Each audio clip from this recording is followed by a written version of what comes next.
Hello everyone, and welcome back to the Minecraft adventure for PC. We've transitioned over from our PS4 playthrough that we were doing. I still haven't heard anything back from Mojang, and I don't really expect to at this point in terms of porting over the progress that I had in the world that we had on the PlayStation, but I'm really enjoying the version for PC a whole lot more, so I'm not too concerned about it at this point.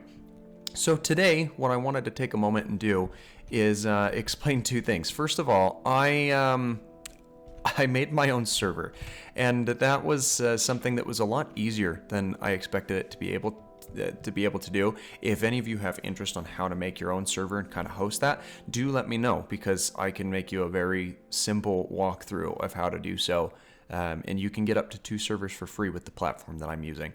But apart from that, I wanted to go through what I've found to be a very efficient mining technique for early game players. Now, I know as you get further on into the game, you are going to get enchants on your tools that are going to make this highly inefficient. But for starting off where you don't have, lapis to make your enchantments, or let alone an enchanting table to make them, this is a method that I've found that's highly efficient. And it is a technique that you're probably familiar with or have heard of. It's called strip mining. This is a completed mine that I've made using this technique. And as you'll notice, the way that I am kind of patterning the mine is every 2 spaces, I am switching off and, or I'm skipping every 2 columns and then tunneling through the rest of it. Now, what would be the logic behind doing this? Well,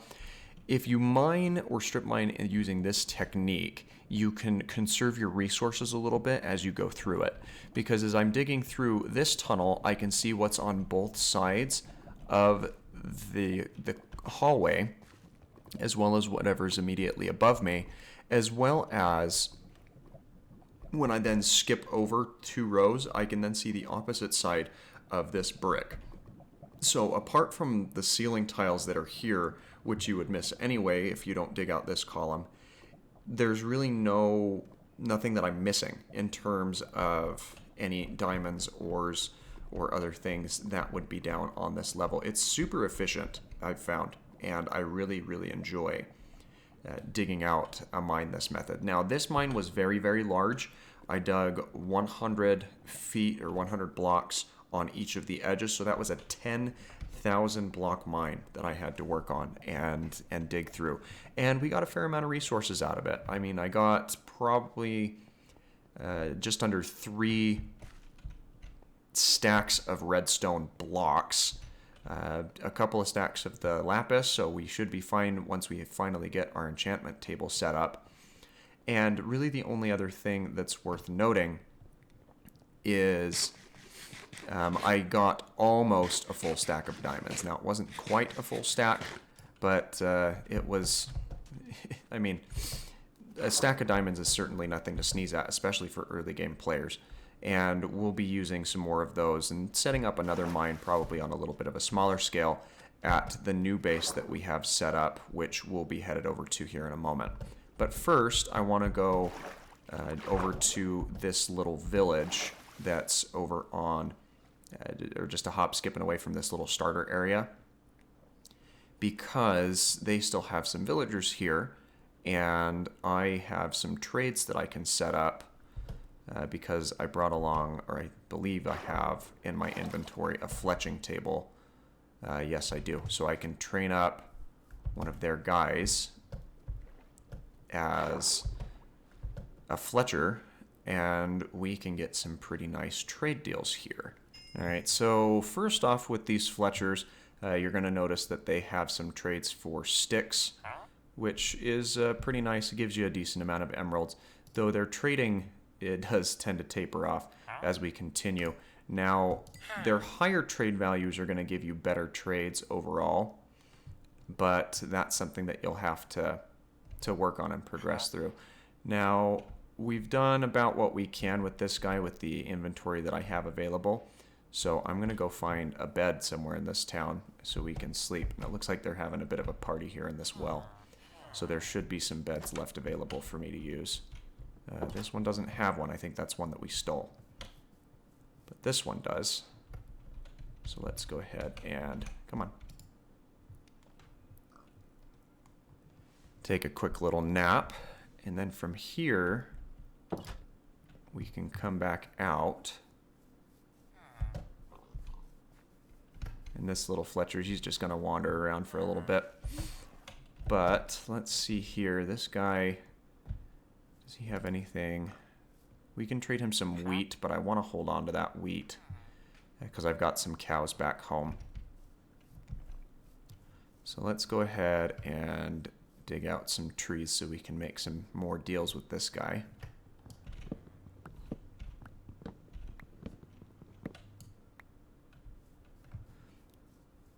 Now, with 16 pieces of wood, you can get a full set of sticks. So let's just move some of this stuff over so we can keep an eye on it. I want to particularly focus on getting some more of this birch.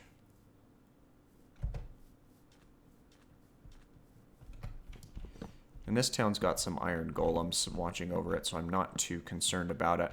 Now, this is not actually anywhere near the area where I'm currently set up. And when I say I've actually got a friend who's helping me with some of this server, and she actually did a very good job with the house that we've got set up. We'll showcase that here in just a few minutes. But we're going to go ahead and get ourselves a full stack of this birch wood so we can convert that into sticks for some more trade deals with this villager.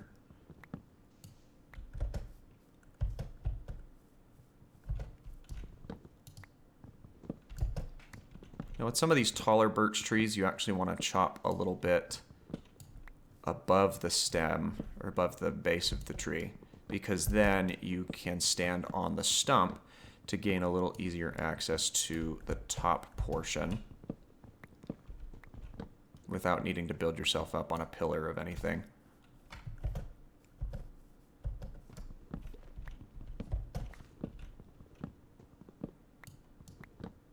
And that's one of the downsides of using a server, is you do tend to get a little bit more lag than you would on otherwise just hosting your own private server in the base version of the game. And saw that we lagged out there again for a moment. But it allows you to play with people who are not in the same house, which is really nice. And if you host your own private server using programs that you can download onto your computer, then you'll have an even better experience depending on the strength of the computer that you have. Because, of course, if you have just a fairly basic computer, you're not going to be able to do a whole lot without the server kind of lagging out on you. I'm looking for a crafting table. I don't want to have to make one. I'm also on the hunt for some leather so we can finish out making the books we need for bookshelves. We're just about all the way to a max enchant table, and I know my levels are hurting a little bit, but that's one of the beauties of setting up these trade deals with these villagers here. Alright, so let's go ahead and craft ourselves up as many sticks as we can. And we're running out of space in our inventory, so we're going to ditch some of this diorite. And this sandstone, shouldn't need that again. And then let's come over to this guy. And yeah, you're looking for some more emeralds, aren't you? So let's go ahead and trade away these.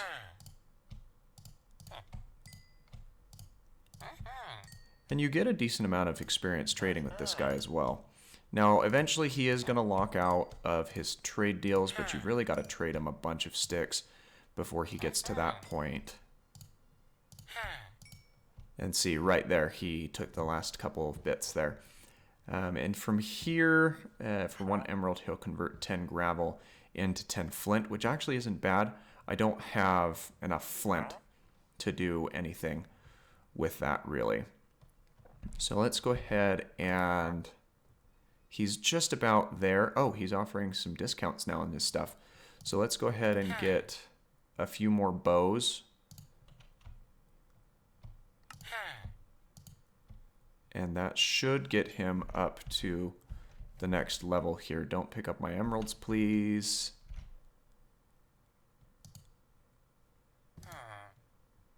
And thank you. We'll go ahead and ditch that. Now what else do we have? Ooh, we've got some crossbows that he's offering for 2 emeralds apiece. And that's quite nice. He's also looking for string, but we don't have string to offer. So I'm going to hold on to some of these emeralds, but I do want to grab some of these crossbows from him. So we're going to go ahead and ditch. We're going to go ahead and ditch this sandstone and this andesite. Come back over to him. I want to ditch that. And then let's go ahead and get 1, 2, 3 of these. That brings me up to level 20, which is good. And then he's leveled up again. He's at the expert level, and he's now offering power 2 bows, which is really nice. These guys level up pretty quick, and they level up quicker when you are offering them some trade deals. So that's really nice, actually.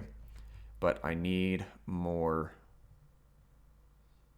wood because I don't have any more things that I can offer him, really. So let's go ahead and get us some more trees. And then come back and see if we can get some more things here. Alright, so we're just about ready to set up some more trades with our fletching villager here. Let's get a few more of those, and then let's chat with him, because yes, you've got some really nice deals to offer. And that should allow you to level up, or put you at max level. Yes, so let's come back over here, grab the emeralds out of this chest. And what else do you have to offer now that you're max level? 15 for a piercing 2 quick charge 1 crossbow, and that's something that we can combine together. But let's give you a couple more trades for the sticks. And he's at master level now, so he's at the best we can get him to without zombifying him. And that's not something that I'm going to do today, because that is a process. And he's sold us all of the sticks that he's willing to. So we can either get 1 bow at power 2 or 1 bow at the piercing 2. I think I'm going to go with this, even though it is a little more expensive. But all I need is a couple more emeralds, specifically 14 more, which I can get from a couple more stacks of sticks here. And he's refreshed his trade offer for sticks. So now all I need is 11 more, and we can get another one of these. And then I've got an anvil at the home base, which we'll go over to, where we can combine these together to get power 3. But I've got to get some more sticks first, bud. So I'll be back. Alright, he's reset his trades for this last deal that we need from him. And that leaves us with 7 emeralds. Now, I don't need anything else from him at this time, so we're going to go ahead and zoom back over to our main base, or the main setup that we have now, so you can see what that looks like. So as we come through the trees here, we'll actually be able to see the house that's been built, or that we've put together. So I'm going to walk over here and change my camera angle so you can see it better. But yeah, this is the little house that my friend and I worked on. Well, and when I say that, I mean she came up with the design and did all of the building for it, and it came out really, really nice. There's still a couple of adjustments that we'll be making to it, but I'm really happy with how this thing looks currently. So let's go ahead, let's go on and head inside and see some of the furnishings that we have here. So the main level is pretty simple and nothing really too noteworthy. Here's our little anvil. So let's go ahead and combine these two together. It does get us up to power 3.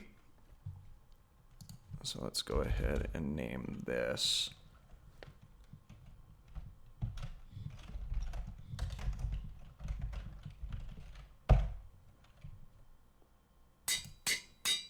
So we've now got our power 3 strongbow here and a bunch of other bow weapons. Now the thing that I think is kind of funny is that guy that we were training up, he did all things bow related except sell arrows, which is a bit of an oxymoron. So let's go ahead and store some of our stuff. Up here we have some bedrooms, and we're going to go ahead and peek inside. This is my little room here. All right, here we are back home under the dead of night. And I haven't checked to see how the moon's doing, because I need to go out on a slime hunt eventually. And I want to do that when the moon's full, as there's the best chance of spawning there. But we can head inside now. All right, so we've now got 15 bookshelves and our little enchanting table here. So the last thing that we need to do in the last part of the house I haven't shown to you is the basement area. Now the basement is very much unfinished as of now, and I'm working on a thing that I've seen from one of the hermits from Hermitcraft in terms of making a system that will allow some better trades. But that's not going super well. So we're going to go ahead and scrap that for a moment. But we will come back to it. I think what I'm going to need to do is I'm going to need to replace these pistons or make these pistons sticky pistons. But I need slime for that first. So what we'll do for the time being is go ahead and dig it up.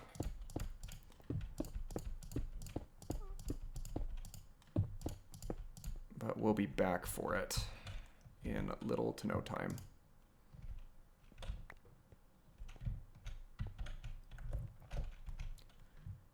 But for now, let's go ahead and place down some planks.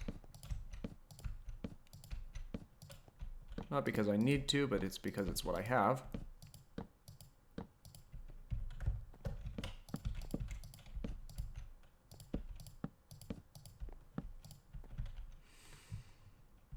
Go ahead and place our enchanting table here, and there's no enchantments yet because we need to place down the bookshelves.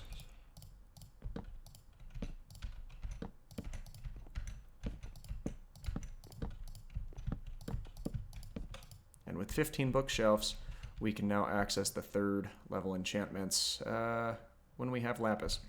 So let's go grab some of that and see what some of the first enchantments we can get are. Right, so let's start with the diamond shovel. We can get efficiency, unbreaking, and efficiency 4, but we need to get up to level 30, which I should be able to manage. And if we have a shovel that's that efficient, then that will be absolutely wonderful. Or I can make myself a diamond pick and get the diamond pick with the efficiency on it. So I will do one of those two. But we're going to need to grind for some levels first. However, that is where we're going to call things off for today's episode. You've got a tour of the new house. I know it's widely unfinished at this stage, but it's still coming together quite nicely. So let me know what you think in the comments down below. Let me know if you have any recommendations. Don't forget to hit the like button, subscribe if you enjoy, and we'll be back in the next video this time next week. Until then, see ya. Bye.